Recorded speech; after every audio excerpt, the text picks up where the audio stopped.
Assalamualaikum warahmatullahi wabarakatuh. Hai guys, perkenalkan kami dari kelompok 8 ingin menjelaskan tentang jurnal khusus.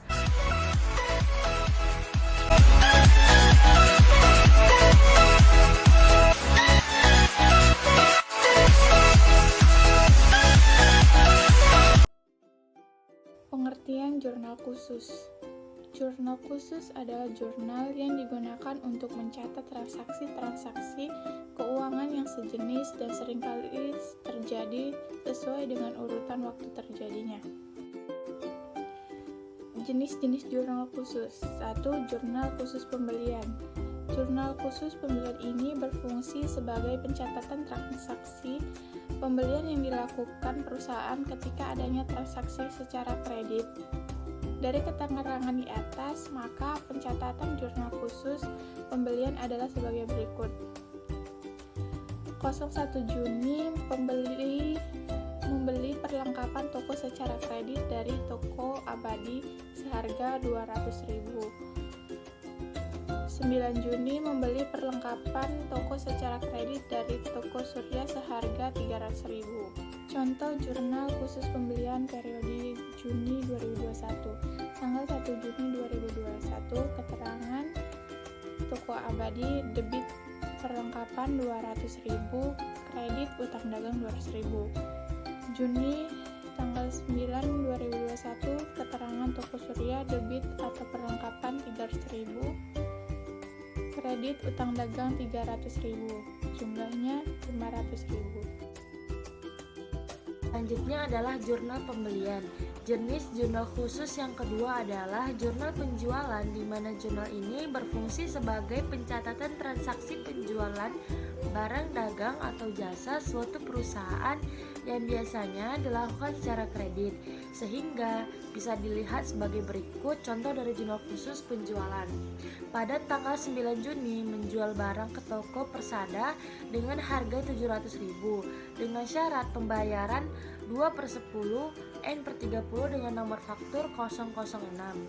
Yang selanjutnya 11 Juni nomor faktur 007 dikirimkan kepada toko Sinar atas penjualan barang seharga 2 juta, syarat pembayaran 1/10 N/60.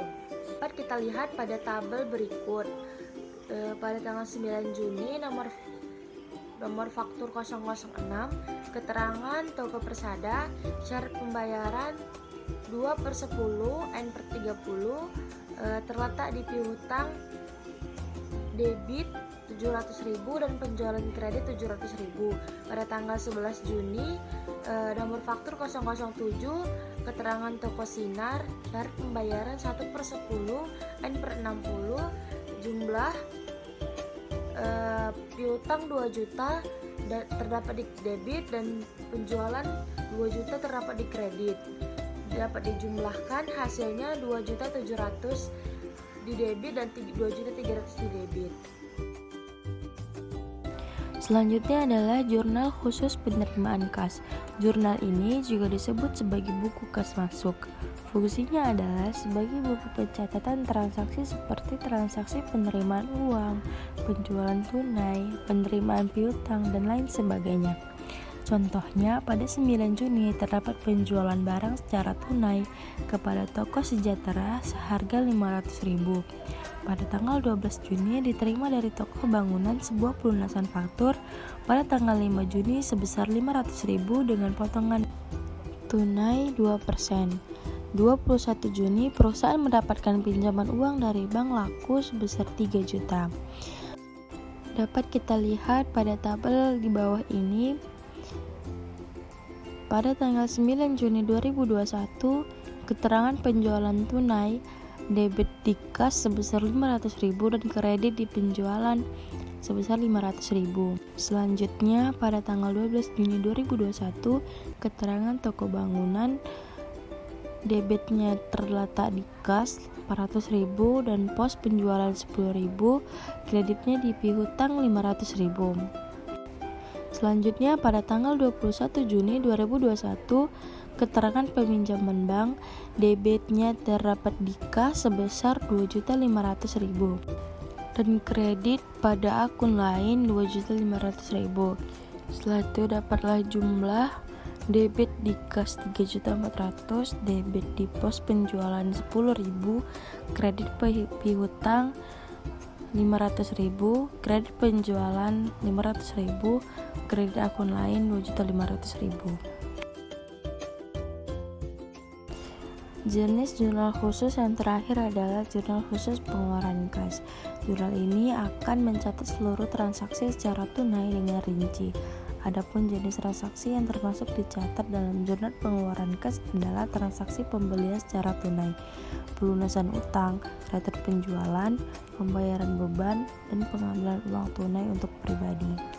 Contohnya adalah pada tanggal 7 Juni pembelian secara tunai sebuah barang dari toko Amanah seharga 800.000. Pada tanggal 20 Juni melakukan pembayaran lunas sebuah faktur dari toko Star tanggal 12 Juni yang lalu sebesar 1 juta dengan potongan tunai 1%. Pada tanggal 25 Juni melakukan pembayaran gaji karyawan sebesar 4 juta.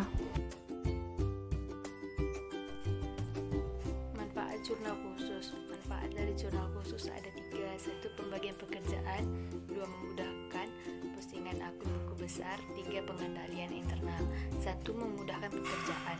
Manfaat yang pertama dari jurnal khusus adalah bisa dijadikan jurnal yang bisa dibagi pekerjaan dengan baik dibandingkan jurnal umum yang sulit membagi pekerjaan dengan baik.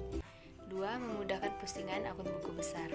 Selain bisa dibagi pekerjaan dengan baik karena pencatatan dilakukan sesuai dengan jenis transaksinya, manfaat selanjutnya dari jurnal khusus adalah bisa dimanfaatkan agar memudahkan dalam melakukan postingan ke buku besar. 3. Pengendalian internal. Manfaat selanjutnya adalah bisa dilakukan pengendalian internal yang lebih baik, terlebih jika hanya ada satu orang petugas yang menangani lebih dari satu jurnal khusus. Sekarang kita masuk ke dalam perbedaan. Perbedaan terbagi menjadi 2, yaitu 1. Jurnal khusus, 2. Jurnal umum. Yang pertama kita masuk ke dalam bentuk jurnal khusus. Perbedaan di dalam jurnal khusus yaitu terjadi dalam bentuk yang disesuaikan dengan kolom-kolom yang diperlukan dalam mencatat transaksi sejenis. Pencatatan transaksi sejenis dikelompokkan sesuai dengan jenisnya. Posting dari jurnal ke buku besar dilakukan secara berkala dan berkolektif di akhir bulan. Yang kedua, kita masuk ke dalam jurnal umum. Perbedaan di dalam jurnal umum terdiri dari 5 kolom, yaitu tanggal, keterangan, referensi, debit, dan kredit.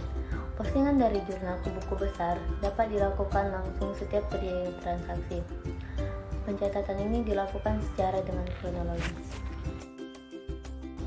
Sekian dari kelompok kami, terima kasih yang sudah menonton. Lebih dan kurangnya kami mohon maaf. Semoga video ini dapat membantu teman-teman untuk belajar tentang jurnal khusus. Terima kasih. Assalamualaikum warahmatullahi wabarakatuh.